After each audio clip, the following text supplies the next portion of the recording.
You know, I've been saying for some weeks now that I was going to do a live open boxing and tasting of some products that have been sent to me here. And here we go. This is it. The first one we're going to do today is from Freeland. This is a box you always want to get. This is what you want to see show up on your front door. I'm going to talk today about Freeland Spirits. You can check them out at freelandspirits.com. They're up in Portland. I hope everything's good and well with them at the moment. Found out about them originally when I came across their bottle. And if you've ever listened to my podcast, then you know I really enjoy looking at the bottles different producers use. And especially when you talk about craft distillers, the bottle a craft distiller uses, it's like an artist's signature, and I really enjoy I enjoy the bottles. I enjoy looking at them. Now, this Freeland Spirits is a 100% woman-owned and operated distillery. Women-owned and operated distilleries worldwide comprise fewer than 1% of all distillers, which is not to say yay women, because truthfully, it's not a competition between men and women. True, historically, it has been a man's industry, but lately you're going to find a growing number of women, even in larger distilling companies, assuming roles in distilling and blending. And there's a very good reason for that. This is why women in distilling make sense. Women have more taste buds and 50% more olfactory sensors. So it makes sense to have women in positions as master distillers and master blenders. Those are the people with the really super senses that you want making the product you're enjoying. Physiologically, biologically, that makes sense. Women were the gatherers and the preparers of food, and they had to know what was good to eat, what wasn't going to make anybody within their group sick. Molly Troop is the master distiller there up at Freeland, and she has a background in biochemistry and a master's degree in distilling. Who knew there was such a thing as a master's degree in distilling? And Jill Kaler is the founder. She named Freeland after her grandmother in Texas, Mima Freeland, who, as I understand it, never drank, but she taught Jill that all good things come from scratch. And I guess Jill really implements that in her distilling business. I'm going to open this. This has not been opened. I'm going to have some trouble opening it. I don't actually know what's inside here. I have an inkling, but it's been here with me for several weeks, and I've been really good. I haven't opened it. I think I know. I'm hoping I know.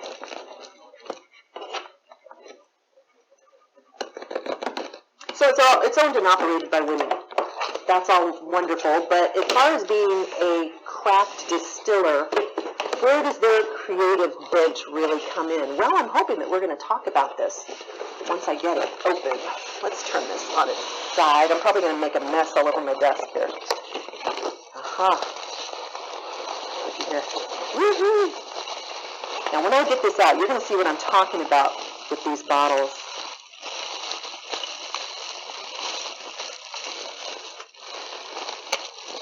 Oh, look at that. Now, how's that for a bottle, huh? Looks like a giant water drop. It's kind of slim, good for putting on a shelf. But look at that. It resembles a giant drop of water, which I think is so apropos because whiskey was known as Whiskey Beha, water of life. Remember? Through the centuries, we corrupted that term down to whiskey. Oh, there's a note from them in here. What does this say? What does it say? Ah, Debbie, tag us up. We love to share. Hope you love everything. Thanks, Jessica. Jessica at freelandspirits.com. Oh, how nice. Look at that. Yay. I love personal notes.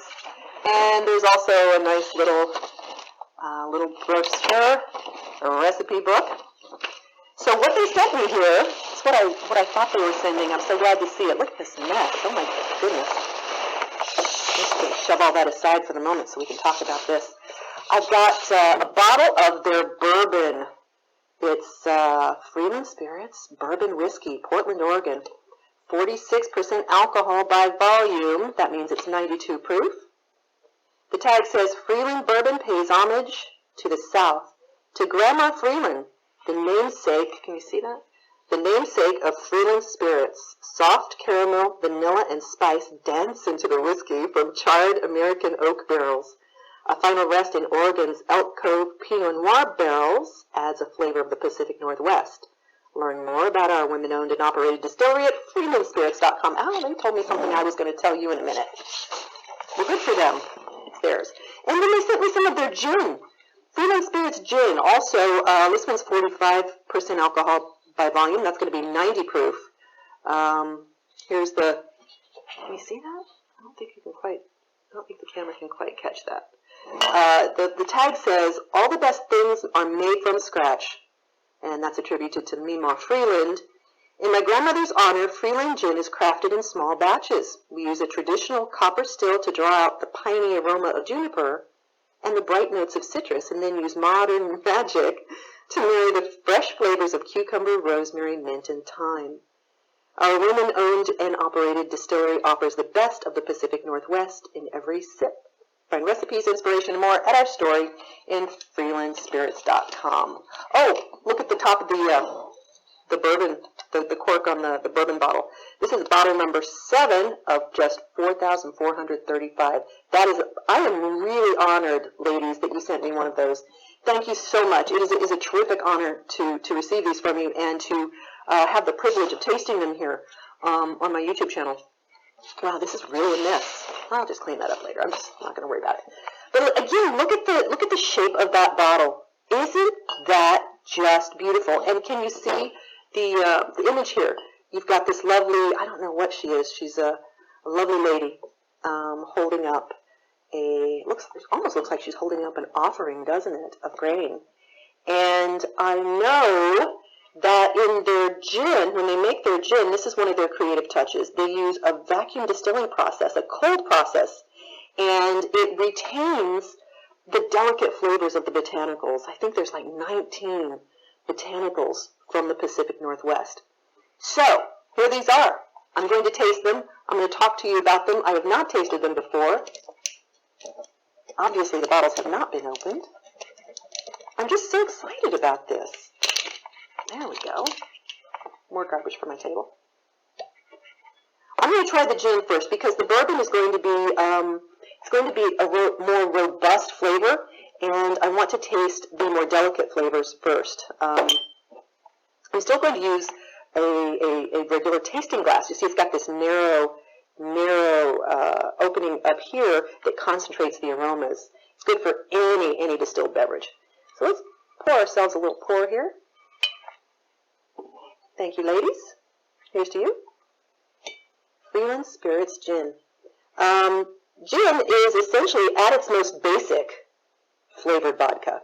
It's not really, but at its most basic, that's what it is. And it's a real art to take a neutral spirit and to infuse delicate flavors. So I'm hoping that everything I've heard about this is just as good as what I'm about to experience. I'm going to first nose it, just like I would a whiskey. So talk amongst yourselves for just a moment. Wow. I have to say, that is unlike any gin I've ever tasted or ever experienced. Wow, that's amazing. That's almost grassy, which is so refreshing and so bright. This is the brightest aroma I've ever smelled in a gin. The pine scents, the juniper is definitely coming through, but it's bright and definitely cucumber and citrusy, and oh my goodness, that's complex. How lovely. Well, I'm going to take a sip. I've nosed it several times with my mouth open, and it is so complex and so bright. There's mint, there's definitely cucumber. Oh, I just can't get over that. And the more it sits there in the glass, the more it comes through. If you're a gin lover, this is going to make you crazy. Wow. Okay, I'm going to taste it. Talk amongst yourselves. I'll hold it in my mouth for a couple of moments. Mmm.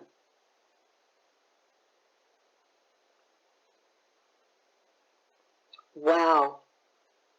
That is amazing.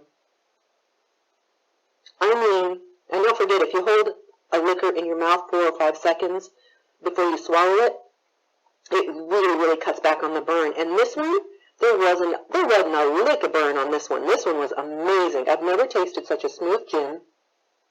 Now, it's got a bit of a short finish, but it's an amazingly pleasant finish. And all of the sensory input it's olfactory. It's all the smell, it's all the aromas, and that's just amazing. Now I'm going to do what I normally do with whiskey, which is I'm going to break it just a little bit with some water, because I want to see if doing that causes those flavors to dance any differently. I know it will with a bourbon or a whiskey. I added just about a half a teaspoon of water. Whoops, I'm getting it up out of frame there. Sorry. No, didn't really change it too much. It just softened it. What I'm amazed is how the juniper is so front and center, but standing right behind it is this whole wall of flavors. I mean, it's a wall of flavor, this. And I'm not a huge gin drinker, and I would drink this every day of the year. This is amazing. So, ladies, well done. This Freeland Spirits gin, oh, I had the prices written down. I want to say it's about $40. It's $40 or $50. You can find them on freelandspirits.com. I also want to tell you, they're doing something called a booze through during quarantine and pandemic. They're doing a booze through. Ordered online, they've got like a drive-through area. You just drive through, look, put it in your car, put it in your trunk, whatever you like. And they're also doing boxes with, cocktail makings and such like that. And they are doing local deliveries in the Portland area, so you can order from them and they'll deliver it. I'm going to have another yummy sip of this. That is delicious, ladies. And I'm speaking to the ladies up in Portland at Freeland Spirits. I'm not speaking necessarily to you out there listening. So ladies and gents, this is delicious. Let's move on to the Freeland Spirits Bourbon. I'm excited about this. One of the really cool things about this, now Freeland Spirits is very, very upfront about what they're doing with this first bourbon here. This is made from bourbon that they sourced, 3-year and 12-year bourbon, and then they finish it in Oregon's Elk Cove Pinot Noir barrels. And this is what I mean about craft spirits. Craft distillers are being so creative. They're so passionate about what they're doing. And don't you ever poo-poo, oops, I'm out of frame again. Or I'm getting the bottle out of frame. Don't ever poo-poo a blended whiskey. Don't ever look down your nose on someone who is sourcing a whiskey and then finishing it, putting their own whammy on it, because there's a real art to that. And I suspect there is art in this beautiful bottle. This is the first whiskey they're releasing, and this is the way it works in craft distilling, folks. It's expensive to launch a distillery, and so very often you will find, even if their intention is to make a whiskey, what you're going to find is that they will very often start with a gin or a vodka, because it takes time in a barrel to make whiskey. And during that 2 or 3 or 4 year period, they have to make a living. So you're going to find that they very often will produce gin and vodka to fill that financial gap, because the vodkas and gins don't have to be matured. They can be rested, but they don't have to be, and they don't have to be matured, and they can start producing and supporting the distillery right away with these lighter spirits. That having been said, I'm very excited about this. I know that they have some rye laid away right now up there in Portland, and it's maturing, but this is what they've released first. And again, look at that. How proud I am of that. Bottle number 7 of 4,435 bottles. Oh, what an honor. What an honor. Okay. I already told you I sometimes have trouble getting bottles open. It's kind of embarrassing, actually. There we go. Here we go. Oh, what a good sound. All right. I can't get over these bottles. These are, whoops, wrong glass. These are some of the most beautiful bottles I've ever seen. All right. Yeah, I'm going to pour a good hefty pour of this one. I want to go back to that gin for just a moment. I told you how smooth it was. That's a 90 proof product, folks. That is magic in a glass. Amazing. So here we go. If you kept up with me for any time on my podcast or followed my reviews and my articles, you know that there are 7 proper steps to tasting a whiskey. First one is we can look at it. Yes, it's very pretty. It's it's a very pretty color. It's kind of a, when you hold it up to the light, can you see? That's sort of a burnt sienna color. Golden, yeah, very, very pretty. I'm going to nose it now. I'm going to nose it. Ooh, easy. You know, first time when you nose it, it's like your nose is getting drunk. You get nothing but alcohol, but I'm getting more than that. I'm getting caramel. Caramel. Loads of honey. Maybe a little wood. I'm going to nose it now with my mouth open. And when you do that, it allows more of your sensory nerves to be stimulated. So it changes the experience for you. Here I go. I'm going to nose it with my mouth open. Ooh, there's some chocolate notes in there. Chocolate. Raisins. That probably comes from the wine barrels. Definitely honey, vanilla. Dark caramel. Ooh. Wonderful, wonderful. I'm going to now break it with a little bit of water. And remember, the reason we do this is because whiskeys have these glycol components to them. There's a big, long chemical name, but they're glycol components, and they sit on top of a whiskey like an oily film sits on water, and they mask some of those aromas that whiskey lovers enjoy. So if we add just about a half a teaspoon of water to it, like this, what we're doing is we're breaking through the surface tension of those glycols and releasing those aromas. So then when I go to nose it again, ooh, it's a different experience. And what I'm getting now is much softer. I'm getting almost I want to say a cotton candy sort of thing going on in there. What is it they say about their bourbon? They don't say a whole lot about the flavor. Yep, almost like cotton candy, but that caramel and honey, yep, it's all still underneath there, but that there's a cotton candy that came forward. Now I'm going to go ahead and taste it. I'm going to hold it in my mouth 4 or 5 seconds. I don't know why this hand keeps wandering in, sorry. I'm going to hold it in my mouth for 4 or 5 seconds. Talk amongst yourself for 4 or 5 seconds.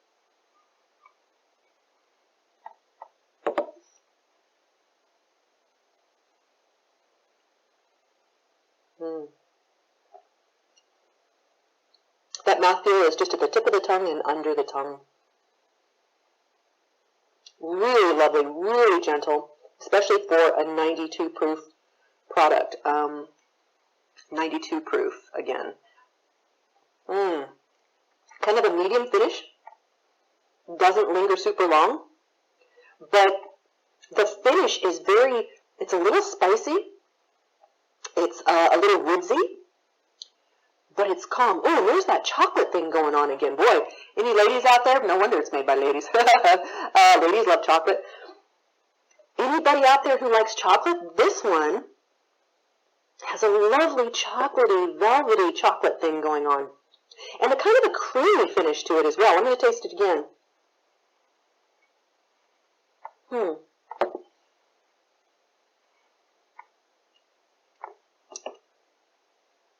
Yep. Super smooth. The finish is not what I'd expect from a bourbon. It's not that it's not as sweet, it's that it's a little more complex than most of the bourbons I taste. And I really like this. I would give this a very, very high mark. If I was considering, I would give it I'd probably give this an A minus, and I don't give A's out. I would give this definitely an A minus. I think as far as for making cocktails, I would actually hate to mix this with anything, but it would make a marvelous, marvelous Manhattan. A Manhattan is whiskey, sweet vermouth, and bitters. It would make an amazing, amazing Manhattan. And as you probably know, one of my favorite cocktails is bourbon and cranberry juice. So I think it would lend itself very well to that as well. This is something I highly recommend. I highly recommend. And if you're a gin drinker, I don't know that I've ever had a gin as nice as that one. I would give that one an A, straight up. Straight up. I'm not in the habit of reviewing and rating gins, but I would give that an A, possibly an A plus. And I say possibly only because I am not as well versed in gins as I am bourbons. But I will tell you, based on every gin I've ever had, I give it an A+. This is amazing. I highly recommend it. Please, please go and visit them at freelandspirits.com. Tell the ladies the Whiskey Mistress says hi. You can order their products online. I promise you, you will not be disappointed. After this today, I'll be taking this over to the podcast. The next podcast will feature a tasting of this as well. I'll talk more about their company at Freeland Spirits up there in Portland, and I'll also talk about some interesting whiskey news out and about. Please, if you enjoyed this, I want to do more open boxing videos, and I want to do more here on the YouTube channel. Please subscribe. I would really appreciate it. Subscribe, and if you haven't been listening yet, listen to my podcast. You can find it at Believe.com. Just search Believe, B-L-E-A-V, in the Whiskey Mistress, and you'll find my podcast. And please send me a message at believeinthewhiskeymistress@gmail.com, B-L-E-A-V, in the Whiskey Mistress @gmail.com. Oh, look, you can see where I got my little tasting glasses from. Yep, another famous craft distiller. So this is Freeland Gin, Freeland Bourbon. Freeland Spirits is up in Portland doing an amazing job, named one of the top craft distillers in the United States right now. And I hope that you'll visit them, visit their website. Please, if you order from them, no, I don't get a kickback. I'm not making anything off of this.